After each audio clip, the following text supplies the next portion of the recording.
Siapapun Anda, dimanapun Anda berada, semoga selalu diberikan kesehatan juga kemudahan dalam segala urusan. Dan hal yang paling penting dan yang paling utama adalah, jangan lupa memakai celana. Selamat datang kembali dengan saya Alexander Citol atau sebut saja Citol, staf khusus perwakilan dari Cerekbul Enterprise Divisi Pengaritan dan Bongkar Muat. Kali ini saya akan memaparkan film-filman berjudul Balapan Maut atau Death Race 2 tahun 2010 yang menceritakan asal-muasal Frankenstein dengan beberapa polemik yang dihadapinya. Setelah kami tanyakan ke rumput yang bergoyang, ternyata Death Race 2 merupakan prequel dari Death Race 1 atau sengaja dibalik sehingga membingungkan rakyat jelata seperti saya. Sebelum Anda menyaksikan acara ini, pastikan bahwa Anda mempunyai HP atau PC dan juga terkoneksi dengan jaringan internet untuk membuka YouTube. Tidak usah menunggu berlama-lama seperti antri pertalit, langsung bersaja. Selamat menyaksikan dengan penuh kenyamanan. Cerekbul, dicrek ngebul.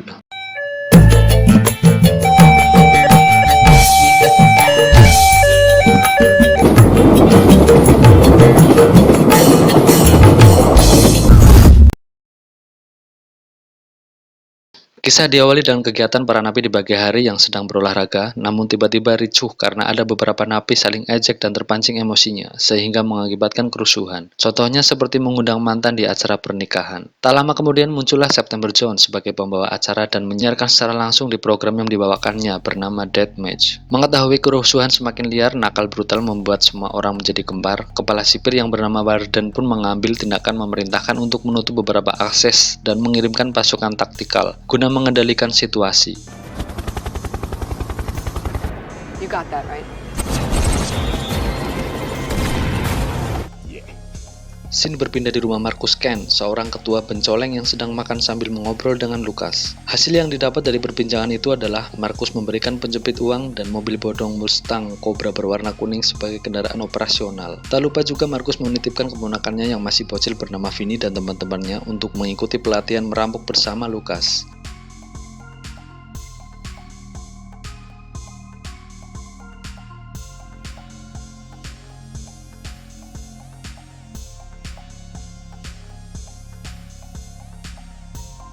Setelah pamitan, Lucas pun OTW menuju kota tujuan.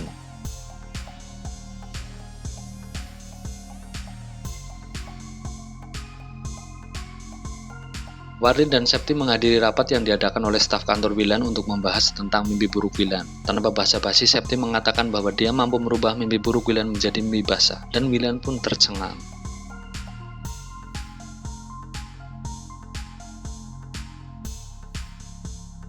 Lucas menjaga di luar bank sambil memantau lingkungan sekitar. Tanpa diduga-duga, mobil patroli pun datang dan masuk ke bank tersebut. Lucas pun roger-roger kepada Vinny CS yang ada di dalam bank untuk membatalkan aksinya. Namun perintah tersebut tidak didengarkan dan Lucas pun masuk ke dalam. Betapa terkejutnya ketika berada di dalam, sungguh pemandangan yang tidak biasa. Keadaan yang tak karuan memaksa Lucas untuk baku tembak dengan petugas. Salah satu anggota Vinny CS ada yang terkena tembakan. Lucas dan Vinny CS pun melarikan diri dengan powerful menggunakan skill yang saya ajarkan dengan lihai. Lucas memperingatkan kepada Vinny untuk tidak melakukan apapun yang bisa membuat ledakan.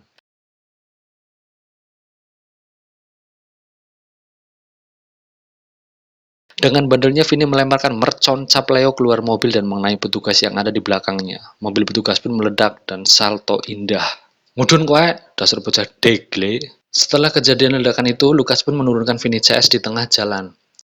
Lucas pun melanjutkan aksi kejar-kejaran dengan petugas dan masuk dalam berita sekilas info yang ditonton oleh Marcus. Mendengar namanya disebut, Marcus pun langsung membanting TV itu. Kemudian Lucas mengarahkan mobilnya ke ujung jalan yang sedang dalam tahap pembangunan. Hasilnya, mobil dua petugas itu pun terjatuh dari jalan layang dan meledak. Jeger!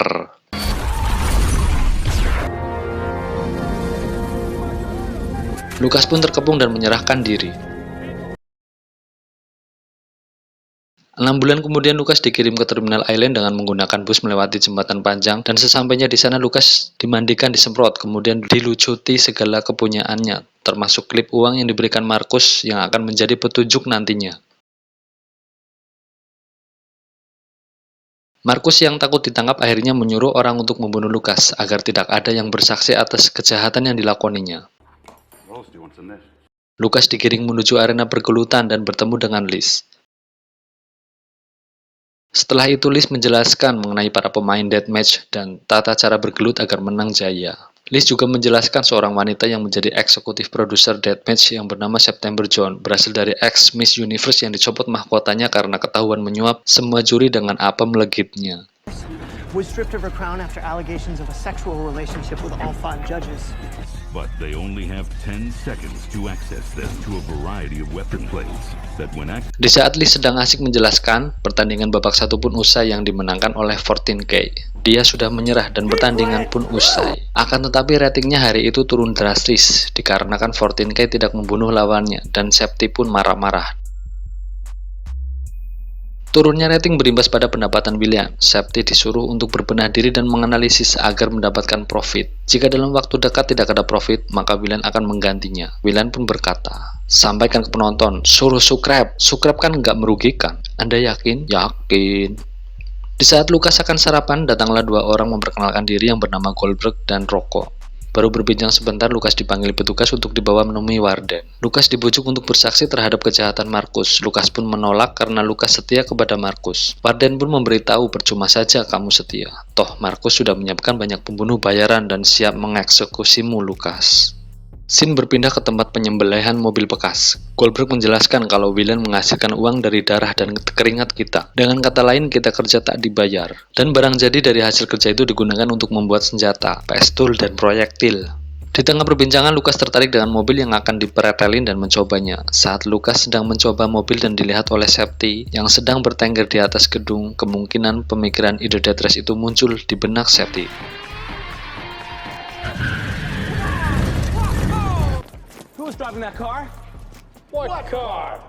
Di gang sempit, Bill yang merupakan orang Markus berusaha membunuh Lucas, namun gerak-gerik terbaca oleh Liz. Dengan tangkasnya, Liz menjorokkan Lucas dengan maksud agar terhindar dari tikaman Bill, dan Lucas langsung menghajar Bill yang disaksikan oleh Septi. Dan Septi mengetahui adanya ikatan emosional di antara Lucas dan Liz. Septi berunding dengan Warden agar supaya Lucas jangan dijadikan saksi atas kasusnya Markus. Lucas milikku dan akan kujadikan ikon Deathmatch. Namun Warden bersikeras tak mau menuruti Septi, dan Septi meninggalkan Warden dengan gestur mengejeknya. Kemudian, Septi menemui Lucas yang baru mandi junub. Septi merayu Lucas agar ikut bergelutan deathmatch. Lucas pun menolak dengan halus. I'm fine.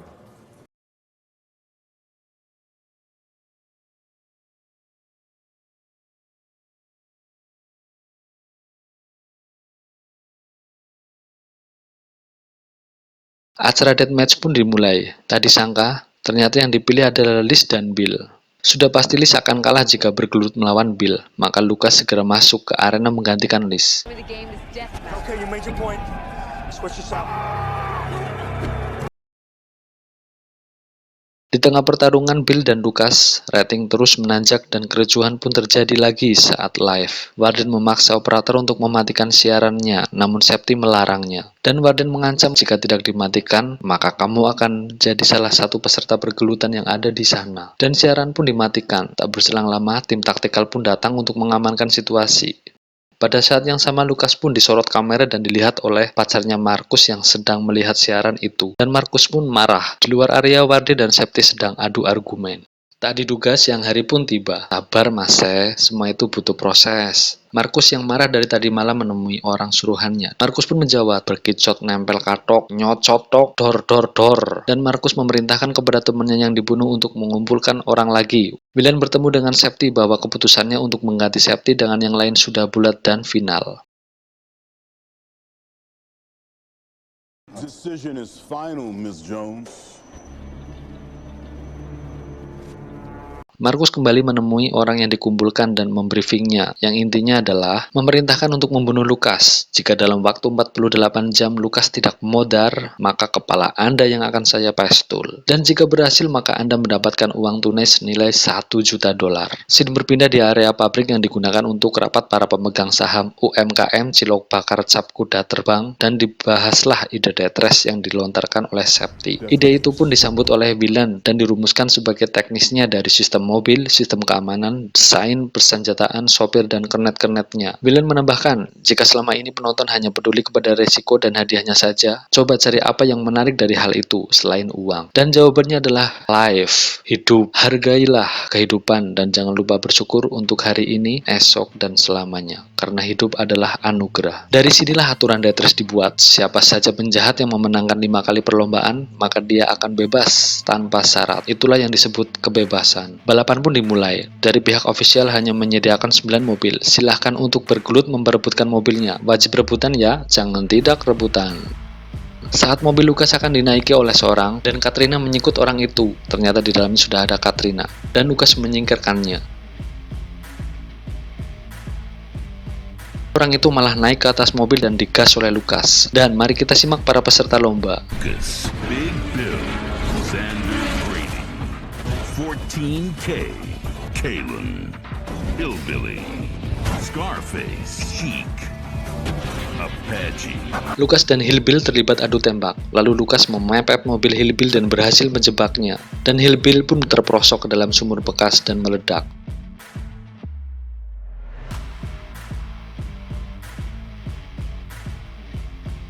Di belakangnya, Scarface menyusul juga ikut meledak karena ditabrak oleh Bill dari samping belakang. Saat Bill berada di belakang, Lucas dan Bill berkata, $1 juta milikku. Mendengar perkataan itu, Safety pun resah dan menyuruh petugas untuk menelusuri apa maksud dari perkataannya itu. Selanjutnya, Apache keluar jendela untuk memodarkan Sheik, yang dilakukan dengan cara meloncat ke mobil Sheik dan menikam dari atas.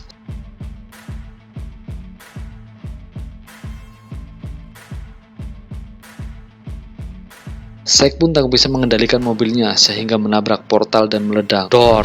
Penonton pun bersorak bersukaria. Balapan berlanjut. Lucas melesat ngebut dan dibayang-bayangi oleh Bill di belakangnya. Lucas memperoleh fitur pedang saat akan memencet tombol pistol, dan ternyata Katrina salah pencet yang dipencet tombol tameng, dan tameng pun jatuh. Untuk menebus kesalahannya, Katrina naik ke atas mobil untuk mengarahkan senjata menembaki Bill.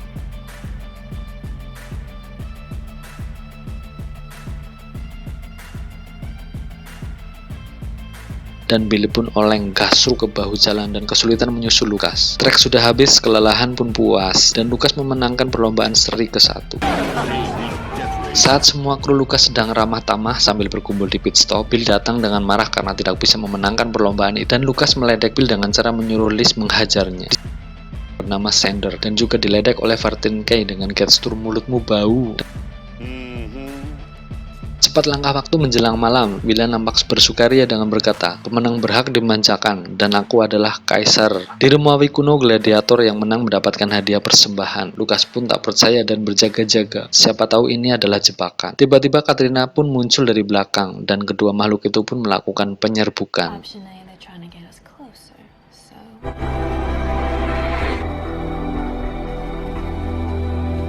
Petugas mendatangi tahanan yang sedang mandi dan menanyakan perihal tentang perkataan Bill, bahwa siapa saja yang berhasil membunuh Lucas akan dapat uang $1 juta. Di balik dinding terdapat Goldberg dan mendengar perbincangan mereka. Mereka bebas membunuhnya di trek balapan, tapi jangan membunuh di belakang kamera. Katrina dibawa petugas dengan bus untuk menemui Marcus. Katrina diiming-imingi kebebasan dengan syarat harus mengkill Lucas. Lagi-lagi Marcus menawarkan waktu 48 jam harus sudah berhasil. Jika Katrina gagal, maka aku yang akan mengekill you. Jangan dibunuh om, buat saya juga mau merawatnya.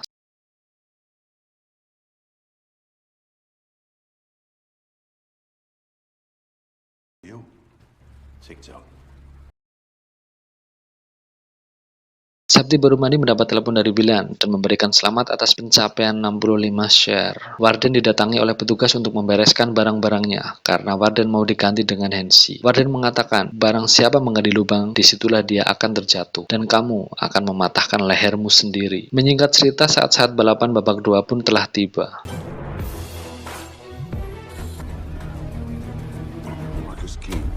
Goldberg mengingatkan kepada Lucas untuk berhati-hati karena semua orang ingin mengekilmu. Ibarat kata, kamu itu bagikan uang $1 juta yang sedang terbang hilir mudik tak bertuan.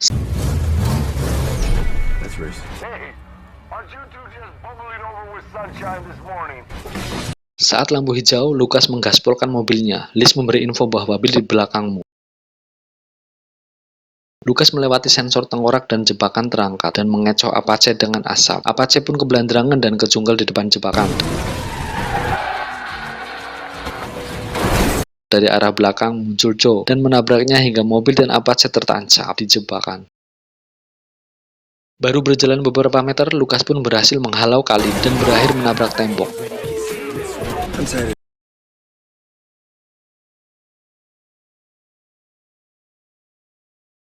Menyantapnya lagi dengan tembakan, mobil Kalin pun meledak, jeger. Kemudian kamera pindah ke 14K yang sedang terlibat persaingan sengit dengan Sander. Kedua mobil itu pun saling pepet dan 14 terpojok dan menabrak drum dan terangkat terbang tinggi, melesat dan terhempas hingga keluar asap vapenya. 14 keluar mobil dengan kepala kunang-kunang atau griming-griming dan berjalan sepoyongan bagai minum ciu cap 2 kampak. Lukas melewatinya dan memperhatikan 14. Tanpa pikir panjang, Lukas pun menghentikan mobilnya secara mendadak dan mengagetkan Katrina. Saat Sander menembaki 14, Lukas pun dengan sigapnya memundurkan mobilnya hingga menabrak mobil Sander dan terus sampai mobil Sander menabrak drum berisi pertalit dan drum pun muncrat. Alasan Lukas membantu 14 adalah Markus tidak mau berurusan dengannya. Saat semua orang mengincar Lukas, hanya Triad yang tak peduli dengan sayembara Markus, dan Triad punya iktikat baik dan sportif. Lukas menolongnya, maka 14 utang nyawa kepada Lukas. 14 kemudian mengecrek korek dan melemparkan ke arah Sander yang sudah basah kuyup diguyur pertalit. Sander pun terbakar dan mobilnya meledak. Jegar. Lukas melanjutkan perjalanan ke barat tanpa mengambil kitab suci dan dibayangi Bill di belakang Lukas sambil menembakinya. Saat Lukas akan membalas serangan Bill, semua pencetan di mobil itu tak berfungsi. Lukas tak ada senjata dan tak ada asap. It's not working. What can I do? Bill mulai menembakkan misil, namun Lukas berhasil menghindar.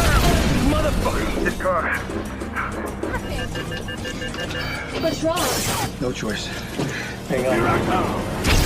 Setelah mengutak-atik pencetan dan minta pencerahan sama tim pit stop, tetap tak membuahkan hasil. Lukas pun mengeluarkan Katrin dengan kursi pelontar dan mendarat dengan selamat pakai parasut.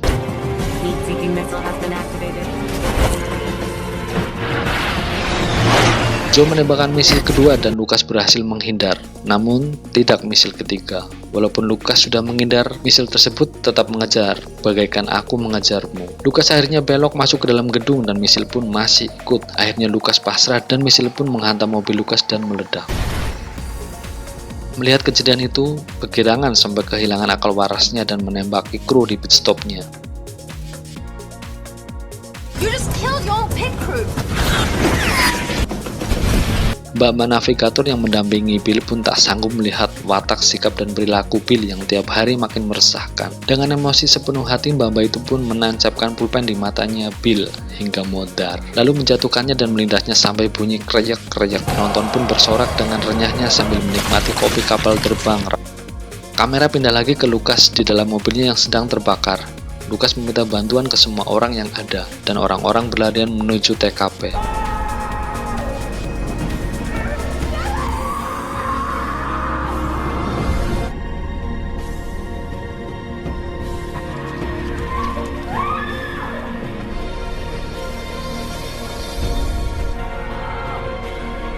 Markus yang melihat Lukas melalui TV pun mengucapkan turut berduka cita dan mendoakannya dengan muka seolah sedih.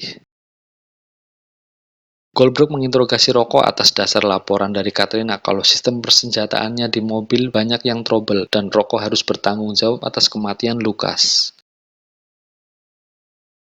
Katrina menemui 14 dan menyatakan bahwa 14 sudah diselamatkan Lukas, dan 14 berhutang nyawa pada Lukas, nyawa bayar nyawa. Dan 14 siap sedia dan tahu apa yang akan dilakukan nantinya. Kamera pindah lagi ke klinik bukan Tongfang dengan menyoting keadaan Lukas pasca terbakar yang sedang mendapatkan perawatan intensif. Septi sedang mengobrol dengan dokter di samping Lukas meminta agar dokter memalsukan kematiannya. Septi bertemu dengan Willan dan mempromosikan Hensi sebagai pengganti Warden, bahwa Hensi orang cerdas yang bisa kabur dari penjara pusat dengan penjagaannya super ketat seperti Leji. Willan pun berkata, untuk apa pintar kalau dia tidak jujur? Ingat Septi, perusahaan kita butuh orang jujur, bukan orang pintar. Septi pun mengalihkan tema dengan menceritakan proyek Frankenstein yang sedang dibuatnya, dan Willan pun sangat semangat dan menggebu-gebu menanti kehadiran Frank dengan ekspektasi menghasilkan banyak cuan.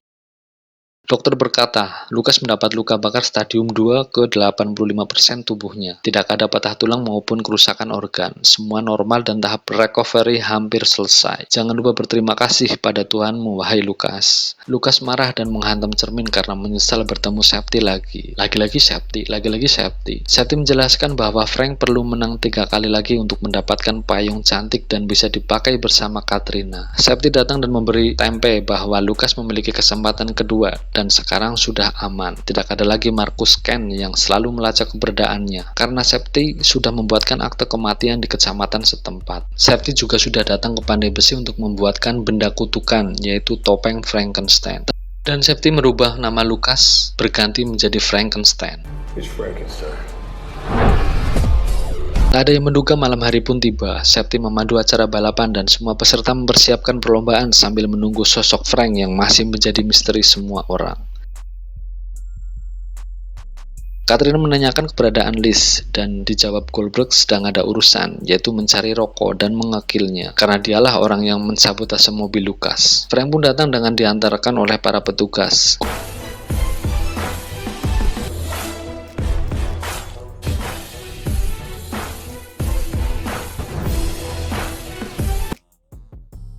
Goldberg membukakan pintu untuk Frank dan duduk dengan Katrina lalu berkenalan layaknya orang yang baru pertama bertemu.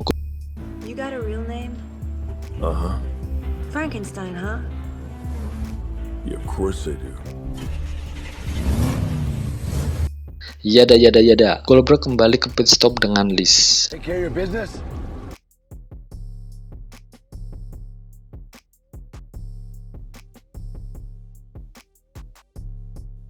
Kamera berpindah ke rumah Marcus yang sedang dikepung oleh anggota Triad dengan cara mengendap-endap dan Marcus bertanya, siapa yang mengirimmu? Triad pun melemparkan penjepit uang milik Lukas yang diberikan oleh Marcus. Nah, ini petunjuknya. Dan Marcus mengenali benda itu dan menyebut nama Lukas. Tanpa apa-apa, Triad pun menembak Marcus dor dan kejegur ke empang tempat poker warga.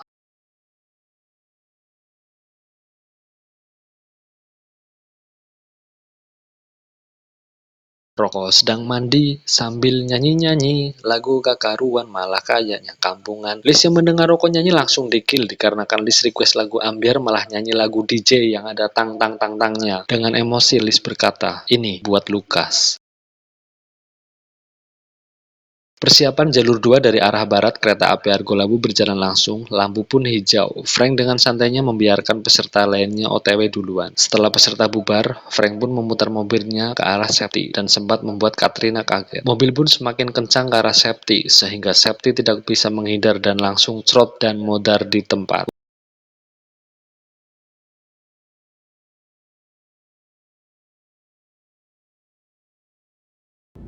That's a stupid bitch. You see that? Warden yang melihat acara itu di warung lotek Elis merasa puas batin dan mentraktir semua orang yang ada di warung tersebut. Film pun rampung. Not so sure you didn't.